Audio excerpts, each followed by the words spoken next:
Corrections officers are speaking out after this weekend's violent disturbance at a Southeast Georgia prison. This is the cell phone video taken by an inmate showing an officer in handcuffs being escorted by inmates.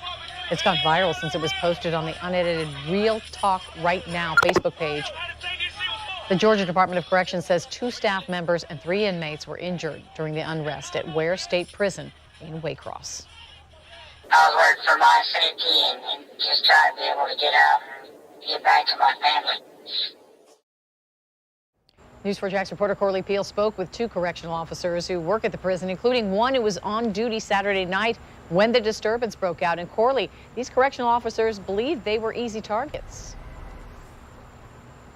The officer says that they have poor staffing at the prison, and they say if the prison was better staffed and if they had more equipment, then this violence disturbance that was caught on video would have never happened. This video shows a corrections officer in handcuffs after witnesses say Ware State Prison inmates took the officer hostage.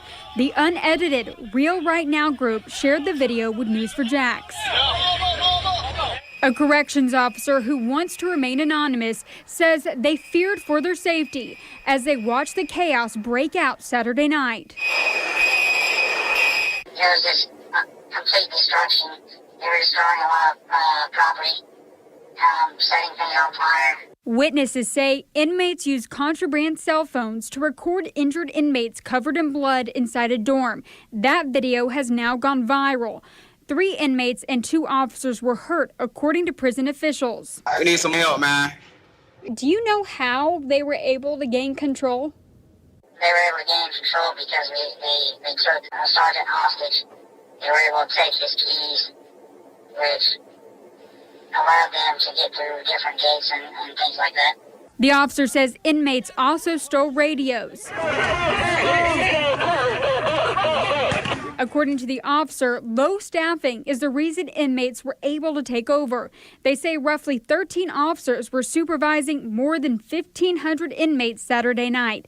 At times, some of the 13 housing units go unsupervised. On a good day, there's usually 1 officer per building, but as of lately, due to the shortness of staff, there's many times where 1 officer will be working 2 buildings, sometimes even 3 buildings by themselves.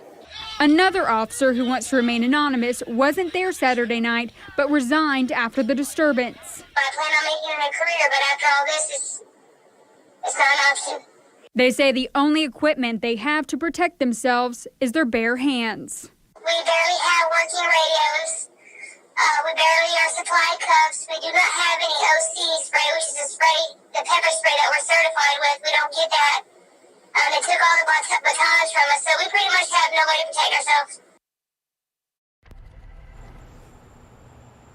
The officers say it's normal for them to work 13 to 14-hour shifts.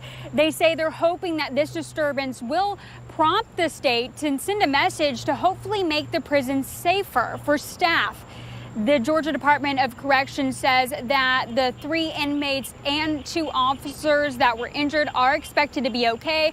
I did reach out to them today to find out more answers about how this happened and how this could be prevented. They said they would get back to me with the answers to those questions, but I'm still waiting to hear back, and I will continue to keep you updated as soon as I learn more. Reporting live, Corley Peel, Channel 4, the local station.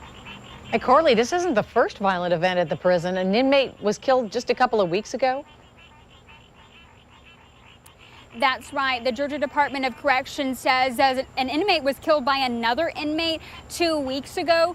The Ware Journal-Herald reported that that was prompted because of unrest in the prison because there was tensions about COVID-19. All right, Corley Peel reporting to us live. Thank you, Corley.